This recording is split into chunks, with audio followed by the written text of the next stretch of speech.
지금 이 순간에 최선을 다해야만 설령 평범한 사람으로 태어나도 비범한 인생을 살 수 있습니다. 더 많은 업적을 남길 수 있습니다. 세상을 놀라게 할 만한 업적은 아니어도 자손들의 칭송이 대대손손 이어질 겁니다. 자손들이 우리 할아버지, 할머니를 떠올리고 이야기할 때마다 자랑스러워할 겁니다. 여러분을 떠올리거나 여러분의 업적을 이야기할 때마다 자랑스러워하겠죠. 얼마나 행복한 일입니까? 어떤 젊은 친구가 이런 말을 했습니다. 저희 아버지 얘기는 꺼내지도 마세요. 온 가족이 아버지 때문에 불행해졌어요. 도박 때문에요. 집안이 순식간에 무너졌습니다. 후손들에게 이런 말을 듣는 어른이 되면 안 됩니다. 이런 말을 듣는 부모가 되지 마세요. 자식들이 괜히 이런 말을 할까요? 실제 부모가 그러했기 때문에 그렇게 말하는 겁니다. 자식들이 공경하고 자랑스러워하는 그런 어른이 되어야 합니다. 우리 아버지는 정말 대단해요. 제가 평생 노력해도 쫓아갈 수 없을 정도로 정말 대단한 분이에요. 자식이 부모를 자랑스러워한다면 얼마나 좋은 일입니까? 사실 우리의 인생은 음양의 어느 반쪽에 해당합니다. 인생의 반이 하늘의 뜻이라면 나머지 반은 스스로의 노력으로 최선을 다해야만 개척해낼 수 있습니다.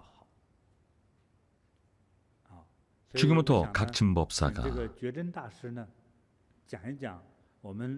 중국의 젊은 피아니스트 랑랑의 일화를 들려드리겠습니다. 감사합니다, 스승님. 랑랑은 세계적으로 인정받은 세계 최고의 젊은 피아니스트입니다. 랑랑은 어릴 때부터 천부적인 재능이 있었습니다. 랑랑은 2살이 채 되기 전부터 TV, 만화, 영화 음악을 한번 들으면 그 멜로디를 똑같이 따라서 흥얼거릴 수 있었습니다. 2살이 되었을 때 아버지가 피아노를 사줬습니다. 그랬더니 만화 톰과 제리에 나오는 음악을 바로 피아노로 치더랍니다. 랑랑 혼자 피아노 의자에 앉아서 그 노래를 피아노로 쳤던 거죠. 아버지는 랑랑이 틀림없이 천부적인 재능을 가졌다고 확신하고 재능을 키워주기 시작했습니다. 랑랑은 어릴 때부터 다방면으로 재능이 뛰어났습니다. 특히 피아노에 특출한 재능을 보였는데요. 거기에 부모의 헌신적인 지원도 있었습니다. 랑랑이 피아노 연습을 게을리하지 않도록 으르기도 하고 달래든 것도 부모의 역할이었죠. 아버지가 어린 랑랑을 달래려고 물질 공세를 펼치기도 했습니다. 피아노를 열심히 잘 치면 만화 영화를 보여주거나 새로운 장난감을 사주거나 맛있는 음식을 사주는 식이었죠. 물론 피아노 연습이 싫고 힘들 때도 있었겠죠. 또래 친구들은 다들 밖에서 놀았으니까요. 가끔 피아노가 치기 싫어서 떼를 쓰며 뒹굴 때면 아버지가 매를 들고 호통을 치기도 했습니다. 화를 내는 아버지가 무서워서 다시 피아노에 앉아 연습을 하곤 했죠. 그런 어린 시절을 보냈습니다. 훗날 아버지는 회사를 그만두고 랑랑을 베이징에 데려가서 베이징 음대 부속 초등학교를 다니게 했습니다. 아버지는 랑랑을 뒷바라지하기 위해 직장까지 그만두고 랑랑이 음악을 계속할 수 있도록 전념했습니다. 이렇게 두 부자는 타지에서 모든 노력을 다했습니다. 그러다 보니 오해로 갈등이 생기기도 했습니다. 어느 날 랑랑이 학교 과외활동 때문에 집에 늦게 온 적이 있는데 하필이면 당시 랑랑의 피아노 성적이 많이 좋지 않았습니다. 선생님은 불만이 쌓였고 아버지는 초조해지기 시작했죠. 아들은 제 시간에 집에 오지 않았고 그러다 보니 피아노 연습을 못했습니다. 당시에는 하루에 12~13시간씩 피아노를 치기로 규칙을 세웠는데 아들이 평소보다 2~3시간 늦게 왔고 아버지는 매를 들었습니다. 모질게 매를 때렸죠. 그렇게 아버지와 아들 사이에 정말 많은 갈등과 충돌이 있었습니다. 어머니 역시 헌신을 아끼지 않았죠. 매번 남편과 아들이 사는 베이징에 올 때마다 옷과 이불을 빨고 하루 종일 집안일을 했죠. 떠나기 전에는 남편과 아들이 먹을 반찬을 2주일치를 만들어서 냉장고에 넣어두었습니다. 그렇게 자식을 위한 헌신과 지원을 아끼지 않았죠. 훗날 랑랑이 국제 피아노 콩쿠르에서 세계 1위의 국제 대상을 수상했습니다. 정말 영광스럽고 자랑스러운 날이었죠. 청중들은 4번이나 앙코르를 외치면서 자리를 떠나지 못했습니다. 마침내 대상 트로피를 손에 쥐었습니다. 정말 영광스러운 순간이었습니다. 세계 최고의 스타가 된 기분이었죠. 바로 이때 아버지는 무대 밑에서 아들을 보며 눈물을 쏟아냈습니다. 랑랑이 무대를 내려와 보니 아버지가 눈물을 흘리고 있었죠. 순간 그동안의 고생들이 떠올랐습니다. 이 두 남자는 중국 선양 출신입니다. 선양 남자들은 강직한 편입니다. 게다가 남자는 쉽게 울지 않는다라는 옛말도 있죠. 하지만 두 사람은 이 감격스러운 순간에 그간의 고생을 떠올리면서 서로 부둥켜 안고 펑펑 울었습니다. 무대 위의 1분을 위해 무대 아래서 10년을 고생한 겁니다. 이런 영광 뒤에는 정말 많은 고생이 숨어 있었습니다. 굳센 의지와 인내로 고통을 견뎌냈죠. 랑랑과 아버지만이 아는 순간들이었습니다. 랑랑은 아버지에게 정말 감사했습니다. 그동안의 모든 지원과 격려, 심지어 매를 들고 호통을 치던 서러웠던 순간들조차 너무 감사했죠. 랑랑이 최고의 자리에 오르는 순간 아버지는 그동안의 모든 것에 보람을 느끼고 자랑스러워했습니다. 정말 좋은 내용입니다. 정말 감동적인 이야기군요. 우리 인생은 음양의 어느 반쪽에 있습니다. 인생의 반이 하늘의 뜻이라면 나머지 반은 스스로의 노력으로 최선을 다해야만 운명을 개척해 나갈 수 있습니다.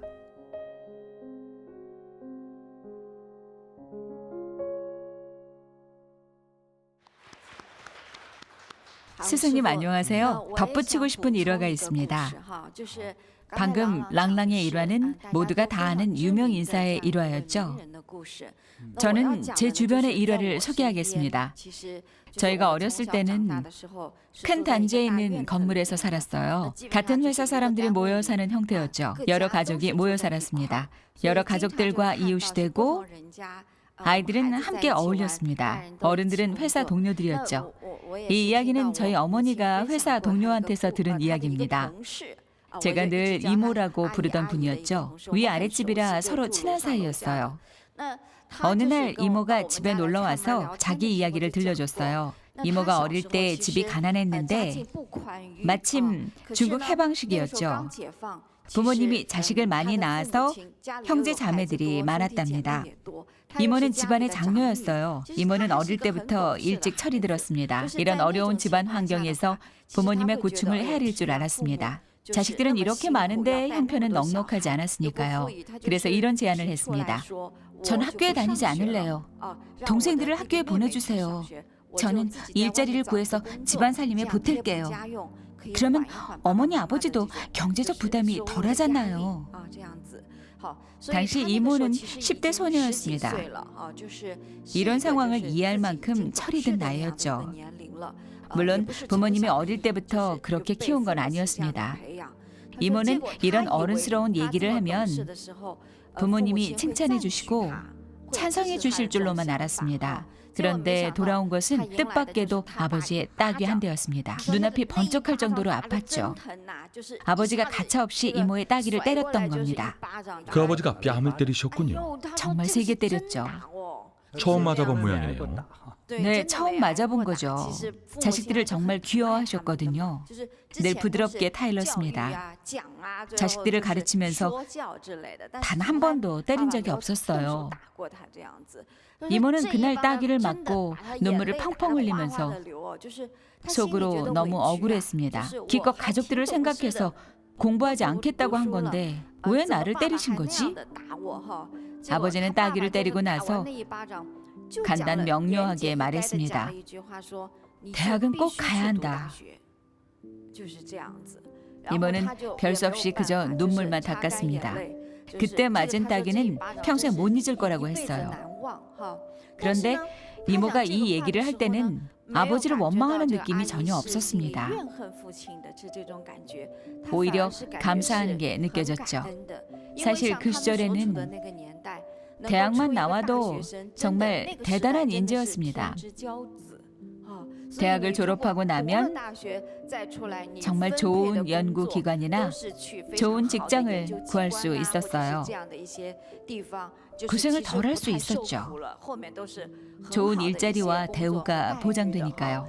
이모가 이런 말을 했어요. 내 일생을 돌아봤을 때 그때 그 순간에 마음이 흔들렸다면 뒤처진 삶을 살았을 거야. 그때 아버지가 내 뺨을 때리시지 않았다면 내 운명이 달라졌겠지. 이렇게 좋은 교육을 받지도 못하고 평범한 노점상이나 아님 비슷한 일을 하며 살았을 거야. 정말 하늘과 땅 차이만큼 다른 운명을 살았을 거야. 이모는 지금도 아버지를 떠올리면 눈물을 흘려요. 가장 잊을 수 없는 감사한 기억이 바로 아버지가 정말 중요한 순간에 가차없이 뺨을 때린 순간이라고 합니다. 그 덕분에 운명이 바뀌었고 지금의 운명이 결정된 거죠.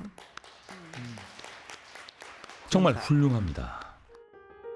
인생을 살면서 마주치는 수많은 선택들.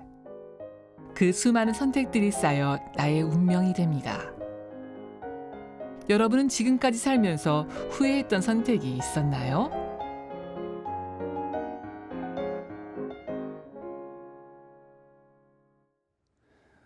저 역시 경험해봤지만 가르침을 얻고 지적을 받아들이는 과정은 결코 쉽지 않습니다.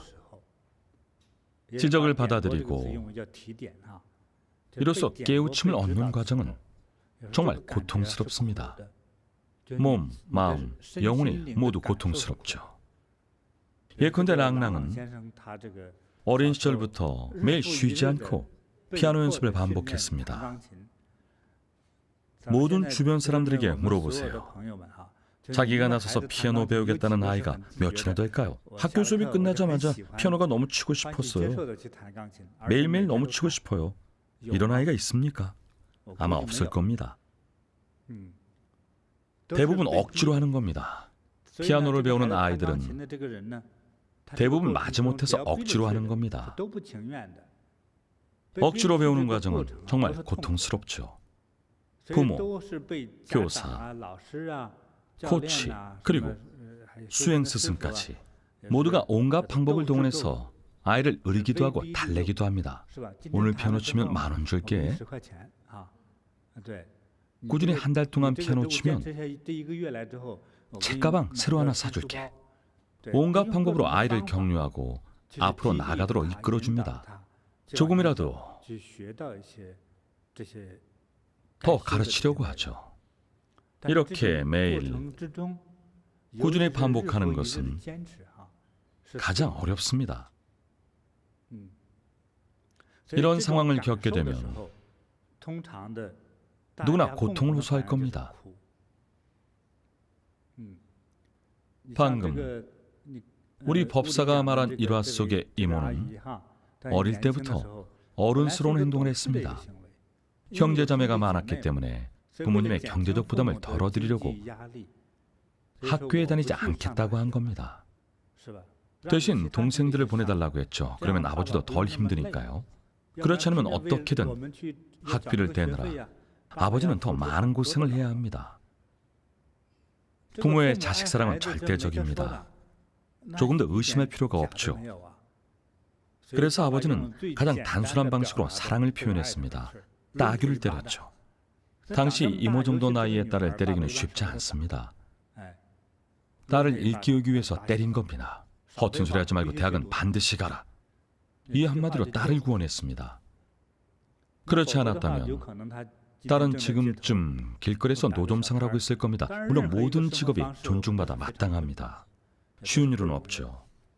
하지만 당시 1950년대부터 90년대까지는 중국에서 이 시기에 대학을 간다는 것은 인생의 탄탄대로가 열린 것이나 다름없었습니다.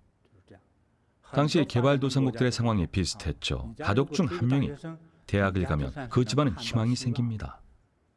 집에 자식들이 많은데 아무도 대학을 못 갔다면 그 집안은 희망이 없습니다. 그 시대는 그랬습니다. 그 딸은 당시 아버지가 자기의 뺨을 때린 것을 정말 감사하게 생각했습니다.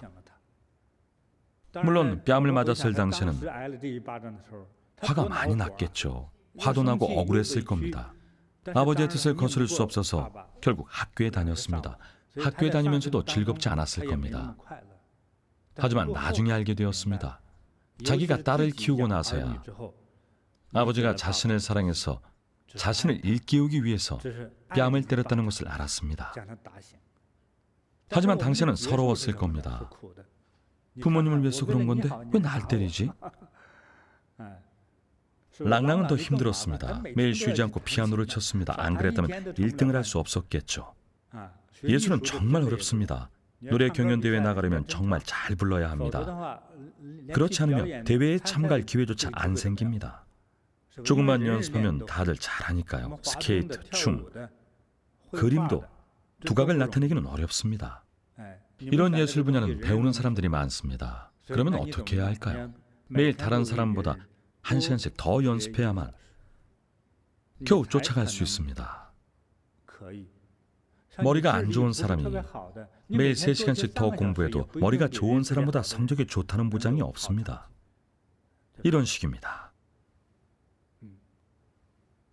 중국 속담에 이런 말이 있습니다. 하늘이 장차 큰일을 맡기려 할 때는 먼저 마음의 고통을 겪게 한다.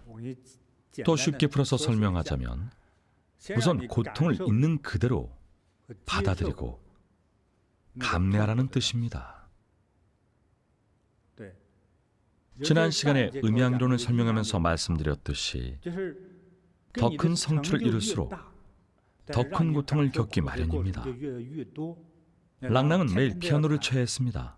아버지, 외삼촌, 어머니가 온갖 방법을 동원해서 랑랑을 어르고 달랬습니다. 그 덕분에 세계적으로 유명한 피아니스트가 됐죠. 본래 피아노는 유럽인이 발명한 악기입니다. 그러니 아시아 중국인들에게는 더 큰 영광이죠. 모두가 랑랑을 자랑스러워합니다. 하지만 랑랑의 영광은 오랜 고통에서 비롯됐습니다. 랑랑은 천부적인 재능이라는 말을 들으면 모르는 소리, 하루라도 쉬었다면 불가능했어요. 피아노를 쳐야 하는 랑랑이 혹시라도 손을 다칠까 봐 집에서도 험한 일들은 모두 다른 가족들이 했습니다. 랑랑에게 시키지 않았죠. 무거운 물건을 들다가 손가락이라도 다치면 큰일이니까요. 피아노를 치는 그의 손가락들이 거짓말처럼 빠르게 움직입니다. 게다가 피아노 건반을 누를 때도 큰 힘을 들이지 않습니다. 차다차 파도 물결 같습니다. 오랜 연습으로 갈고 닦은 실력입니다. 10년의 고된 연습으로 이룬 결과입니다. 좋은 성적으로 장원급제하려면 10년간 차가운 창문을 마주해야 하는 법입니다. 옛 사람들은 학문을 닦는 어려움을 차가운 창문으로 비유했습니다. 매서운 추위에도 홀로 오랜 세월 학문에 정진하는 고통을 뜻하죠. 10년간 검 한 자루를 연마한다. 무림고수가 되려면 10년 동안 꾸준히 수련해야 한다는 뜻이죠. 각자 인터넷으로 검색해보세요. 현재 중국의 무술학교에서 코치와 학생들의 훈련 과정을 보면 6, 7세 아이들의 텀블링 속도가 어른이 뛰는 것보다 더 빠르죠. 펄쩍펄쩍 뛰면서 기계처럼 몸을 움직입니다. 아이들이 자기 다리를 붙잡고 근육을 최대한 당겨서 다리를 일자로 찢어서 곧게 펴니다. 눈물이 글썽하고 이를 꽉 깨뭅니다. 참기 힘들 정도로 아플 겁니다. 다리를 내리려고 하면 코치가 다가옵니다. 무술 코치들은 정말 대단합니다. 마치 예술가처럼 쥐봉을 들고 아이들의 다리를 지휘합니다. 쥐봉으로 탁 때리면 줄이 쫙 생기면서 금세 부어오릅니다. 몹시 아프지만 뼈는 다치지 않습니다. 아이들은 곧바로 다시 다리를 들어 올립니다. 나무 막대기처럼 자기 다리를 꼿꼿이 세웁니다. 그리고 체력을 키우기 위해서 산을 뛰어다닙니다. 평범한 20대 청년들은 그래도 자주 운동을 합니다. 농구나 여러 가지 운동을 하는 편이죠. 하지만 경사가 높은 산을 오르면 10분도 채 되지 않아서 헉헉대면서 숨을 헐떡일 겁니다. 3, 40대는 30분씩은 쉬어야 오를 수 있습니다. 하지만 그 아이들은 계속 뜁니다. 우리가 정상까지 6시간은 걸리는 길을 아이들은 20분 만에 오르락내리락 합니다. 아침에만 3번씩 왕복합니다. 그곳에서 10년간 수련하면서 매일 3번을 오르락내리락 합니다. 그러니 체력이 늘고 발이 빨라지죠. 텀블링은 더 말할 것도 없습니다. 만약 산을 뛰어다니지 않으면 코치가 벌을 줍니다. 오늘은 휴식 시간 없다. 하루 종일 산을 뛰어다녀라. 못 믿겠으면 뛰지 않아도 좋다. 오늘 뛰지 않으면 내일도 계속 뛰어야 하고 밥도 못 먹을 줄 알아. 그저 벌이 무서워서 하는 겁니다. 애들이 무슨 이치를 알겠습니까? 제가 어린 시절에 스승님의 벗을 만난 적이 있습니다. 무술의 대가였습니다. 제자들도 있었고 정말 대단한 실력을 가진 사람이었습니다. 그분이 늘 하신 말씀이 있습니다. 사람을 때리는 무술이 아니라 맞는 무술을 배워야 한다. 맞는 것이 두렵지 않다. 정말 훌륭한 무술입니다. 때린 사람 손만 아프고 맞은 사람은 전혀 아프지 않습니다. 그러니 다칠 일도 없는 거죠. 이런 무술은 어떻게 수련할까요? 직접 볼 기회가 생겼습니다. 당시 어린 시절에 팔기의 내공을 2시간 정도 했을 때 거센 비바람이 몰아친 적이 있습니다. 나뭇가지가 저의 머리에 떨어졌고 저는 서러운 마음에 눈물까지 흘렸습니다. 스승님께서 무슨 일이냐고 물으셨지만 대답은 못하고 속으로만 생각했습니다. 너무 힘들어요. 왜 그만하라는 말씀을 안 하세요? 스승님은 저의 속마음을 꿰뚫어 보시고 이런 말씀을 하셨습니다. 그래, 좋다. 내일은 나의 벗을 만나러 함께 가자꾸나. 나의 벗도 수행의 대가이니라. 그의 제자들보다 네가 뛰어나니 오랜만에 얼굴도 볼 겸 함께 다녀오자꾸나. 속으로 신이 났습니다. 드디어 스님의 벗을 만날 기회가 생겼으니까요. 게다가 제가 더 낫다는 말을 듣고 한껏 우쭐해졌습니다. 한 수 보여줄 생각이었죠. 이튿날 그곳에 도착한 후에 저는 그곳의 광경을 보고 차마 눈을 뜰 수조차 없었습니다. 왜 그랬을까요? 제자들이 얻어맞는 무예를 익히고 있었습니다. 그곳의 스승은 지금의 저보다 덩치도 훨씬 컸고 온몸은 근육이었고 부리부리한 눈에 검은 수염까지, 표정도 엄숙했습니다. 저희가 도착하니 거기 앉으시고 물은 알아서 드십시오. 저는 그 기세에 눌려서 움직이지도 못하고 얼어붙었습니다. 자, 두드리기 수련을 시작하겠다. 그분이 몽둥이 2개를 집어들었습니다. 가짜로 만든 장식용이나 구리로 만든 공연 소품용이 아닌 진짜 단단한 몽둥이였습니다. 2 몽둥이가 테이프로 감겨 있었죠. 대사형이 시작하십시오 라고 외치자 그 스승님은 제자의 옆구리를 몽둥이로 내리쳤습니다. 세상에, 오장육부가 다 으스러졌을 것만 같았죠. 그렇게 양쪽 옆구리를 각각 18번을 더 내리치고 물었습니다. 괜찮으냐? 네, 스승님 계속하십시오. 그러자 다른 제자들을 또 불렀습니다. 천장에는 대들보만한 통나무가 밧줄에 매달려 있었는데 제자 서너 명이 통나무를 잡고 뒤로 10m 정도 달려가더니 통나무와 함께 앞으로 돌진했습니다. 앞에 있던 대사형이 날아오는 통나무를 배로 쿵 하고 쳐냈습니다. 그러자 제자들이 통나무와 함께 튕겨나갔습니다. 저게 사람이야? 황소야? 진짜 황소도 멀리 날아갔을 겁니다. 하지만 대사형은 복부의 힘만으로 한꺼번에 날려보냈습니다. 그 광경을 보고 스승님께 말씀드렸죠. 스승님, 앞으로 더 열심히 수행하겠습니다. 한 수는 제가 배웠죠.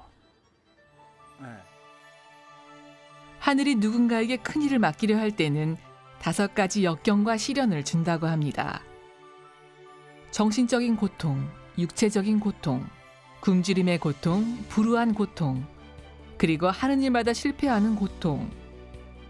즉 성공의 시험 관문 중 하나인 역경은 성공을 이루는 데 있어서 디딤돌과 같은 존재입니다.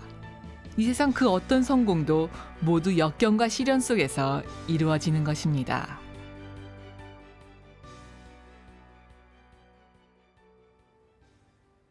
나중에 대사형에게 찾아가 말했습니다. 정말 대단하시네요. 대서양은 당시에 36세, 37세였을 겁니다. 사형, 정말 대단하세요. 아니야. 대단하긴 뭐가 대단해. 우리 스승님에 비하면 아무것도 아니야. 난 한참 못 미치지. 그때 다른 사형이 말했습니다. 우리 지역에 경찰 특수부대 교관이 스승님께 대련을 청한 적이 있는데 대사형이 대신 상대해주기로 했지. 어떤 대련이었나요? 때릴 순 없고 맞기만 할 수 있으니까 때려보라고 했지. 몇 대 때리고 나니 교관의 손이 아팠습니다. 교관은 발차기가 뛰어났는데 그 위력이 대단했습니다. 대사형이 방심한 틈을 타서 교관이 대사형의 가슴을 발로 찼습니다. 가슴은 잘못 맞으면 굉장히 위험합니다. 발로 맞으면 그대로 쓰러지거나 피를 토하기도 하죠.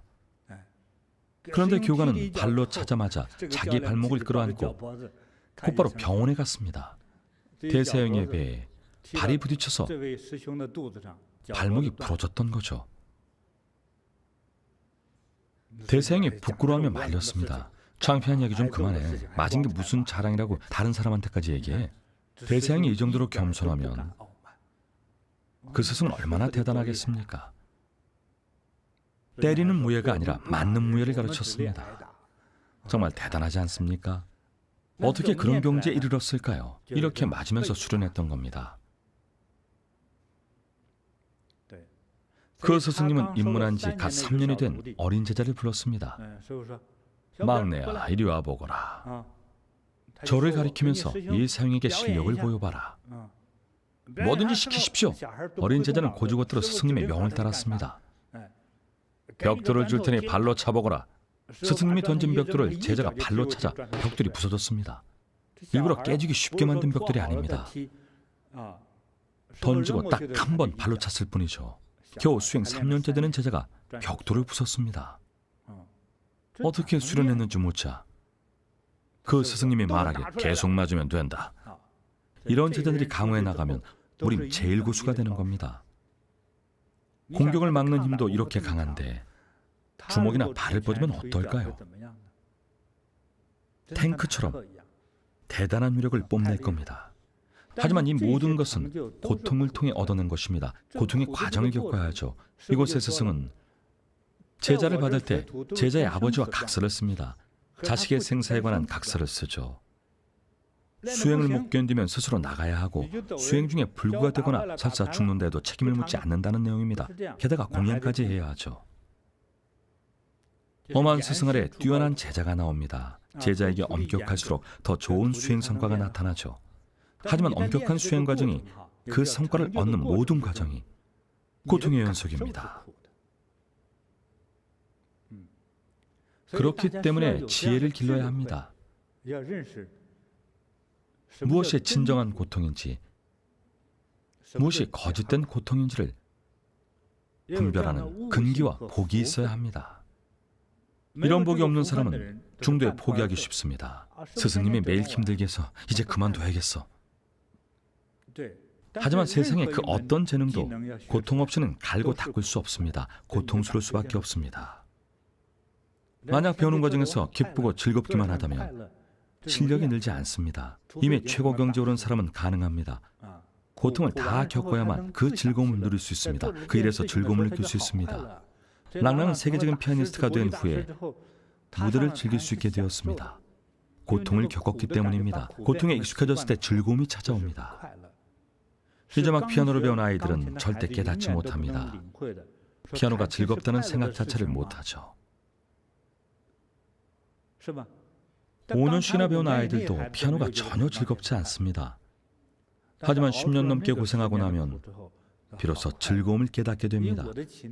내가 연주하는 피아노 음률을 듣는 사람들이 좋아하고 칭찬과 찬사를 보낼 때 그 안에서 큰 즐거움을 느낍니다. 따라서 어떤 일을 대할 때 무엇이 좋고 나쁜지를 깨닫고 판단하는 법을 배우고 느껴야 합니다. 인생의 시험을 치르는 과정은 고통을 겪는 과정이기도 합니다. 하지만 즐거움과 편안함은 부정적인 결과를 초래하기 마련입니다. 예를 들면 대부분의 어린아이는 너나 할 것 없이 다들 사탕을 좋아합니다. 달콤한 걸 좋아하는 거죠. 사실 아이들도 달콤한 음식을 적당히 먹을 필요는 있습니다. 영양이나 칼로리를 보충해야 하니까요. 하지만 사탕은 칼로리가 너무 높죠. 많이 먹어서 좋을 건 없습니다. 그래서 아이들이 충치가 많습니다. 특히 할머니 손에서 자란 아이들은 충치가 한가득입니다. 아이가 할머니에게 때를 쓰며 조릅니다. 사탕 하나만 더 주세요. 할머니가 안 주면 자리에 들어누워서 울음보를 터뜨립니다. 그럼 하나 더 줍니다. 결국 할머니 손에서 큰 아이들은 대부분 충치투성이가 됩니다. 손주를 너무 사랑하니까 아무리 달아도 주는 거죠. 이처럼 좋아 보이는 것이 많아지면 오히려 해를 입기도 합니다. 반면 나빠 보이는 것이 많아지면 경험이 쌓입니다. 성장에 걸음이 되는 경험이 쌓입니다. 따라서 좋고 나쁜 것을 분별하고 판단하는 법을 배워야 합니다.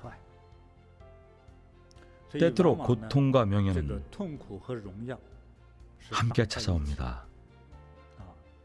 고통과 즐거움은 그림자처럼 붙어 다닙니다. 이처럼 고통과 즐거움은 사실 뗄래야 뗄 수 없습니다. 무언가를 성취하기 위한 길에서 마주치는 고통 혹은 즐거움을 잘 파악해야 합니다. 무엇이 좋은 것인지 나쁜 것인지를 분별하고 판단해야 합니다. 성취의 길에서 겪는 고통은 진정한 고통이 아닙니다. 부지런히 갈고 닦으면 큰 성공을 거둘 수 있습니다.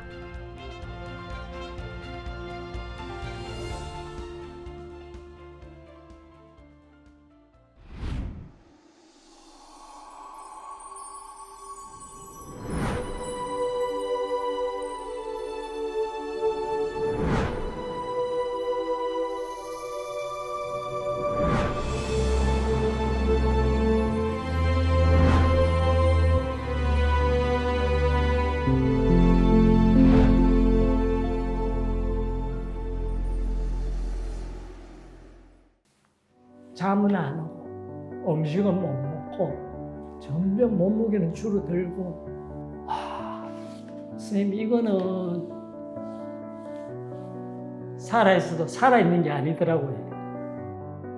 불안제, 우울제, 간에 뭐 좀 이렇게 좋다는 그 약국에서 파는 그런 약들 그런 거 전혀 다 끊어버리고 수면제하고 이 모든 약들을 줄였다는 게 저는 너무 감사합니다.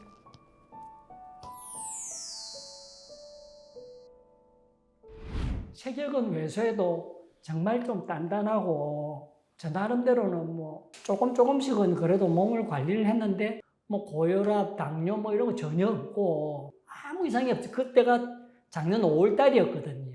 근데 작년 7월 달에 제가 쓰러질 듯이 이랬으니까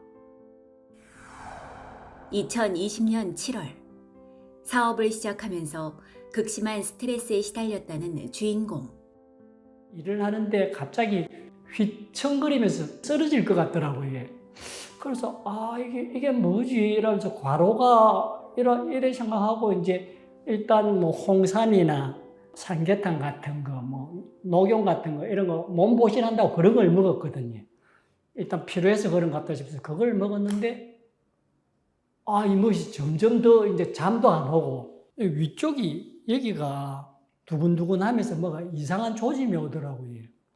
그래가 병원에 이제 가서 검사를 좀 받아보자 이래갖고 검사를 받아보니까 뭐 간, 췌장, 비장, 신장, 심장 다 이상이 없다 하더라고요. 검사상으로는. 그래가 한의원을 가봤어요. 간열이라 하시더라고요.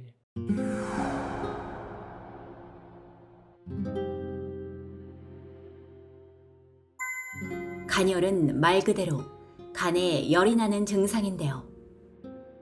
이게 안 좋은 데다가 열 섞은 것만 먹어놓으니까 몸이 막 이렇게 막 한의원 원장님 말씀에 의하면 엔진이 폭발했다더라고요. 엔진이 폭발했으니까 모든 기능들이 다 지금 막 저하대가 다운돼가 있으니까 그게 이제 잠이 안 들 수밖에 없는 그런 상황이었지. 이게 만약에 방이면 방 구석에 가갖고 혼자서 이렇게 쭈구리가 버티고 있는 거라. 힘이 없으니까 걷지도 못하지. 여기는 덜덜덜 떨리지. 혓바닥은 아프지. 너무나 고통스러웠어요. 이게 손목, 손바닥, 발바닥, 팔꿈치, 무릎은 굉장히 시리고 나머지는 다 뜨거워요. 잠이 점점 줄어드는 거라. 5시간 자는 게 4시간, 3시간, 2시간. 수면이 줄어들수록 수면제, 불안제, 우울제 등 먹어야 하는 약은 늘어갔습니다. 겪어본 사람만이 아는 잠 못 이루는 고통. 하루 이틀 못 자는 건 어떻게 견디시는데 몇 달을 못 잔다는 거는 선생님 이거는 살아있어도 살아있는 게 아니더라고요. 이건 도저히 살아낼 자신이 없다. 수면제를 먹기 시작했어요.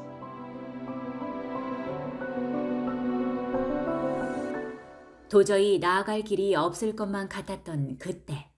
제가 그 불교 TV를 이렇게 보는데 그래 뭔가가 붙잡으면 될 것 같다는 그런 느낌, 그런 게 다 오더라고요. 그래서 보리 선수의 팔계내공을 알게 됐습니다. 10분도 걷기가 힘든데 1시간을 돌 수 있을까? 방법은 몰라도 일단 돌자 싶어서 반자세를 취하면서 일단 알려주신 대로 돌았어요. 근데 돌아지더라고요. 그 집에 가면 이제 막 완전히 넉다운 돼가지고 몸이 막 엉망인데 그거를 한 10일 정도 했는데 열이 막 나면서 잠이 막 늘어나는 거래요. 와, 이거는 10일 정도 하셨을 때. 예, 그때부터 잠이 늘어나기 시작하더라고요. 잠들지 못해 고통스러웠던 시간이 모색할 만큼 점점 몸이 좋아짐을 느낀 주인공. 그 열도 간열 같은 것도 없어지고 잠은 4-5시간밖에 못 자는데도 잠의 질이 엄청 좋아가지고 푹 잡니다.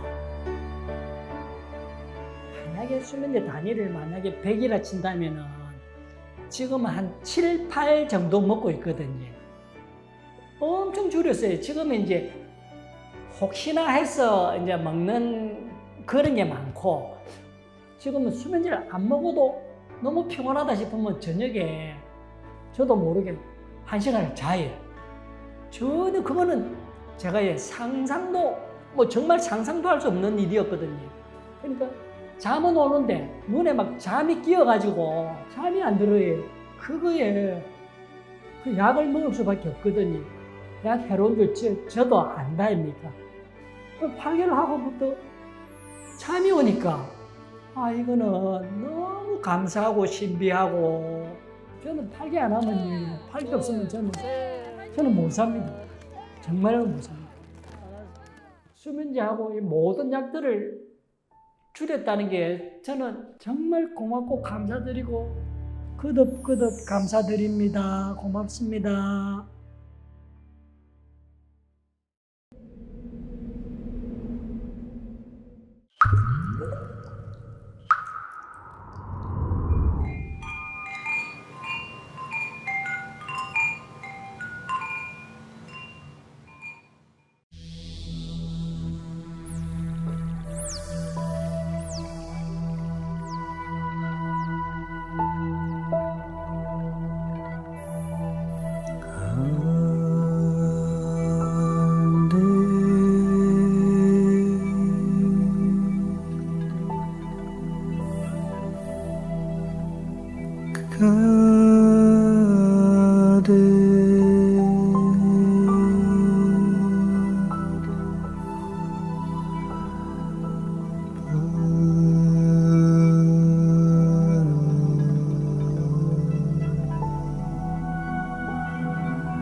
그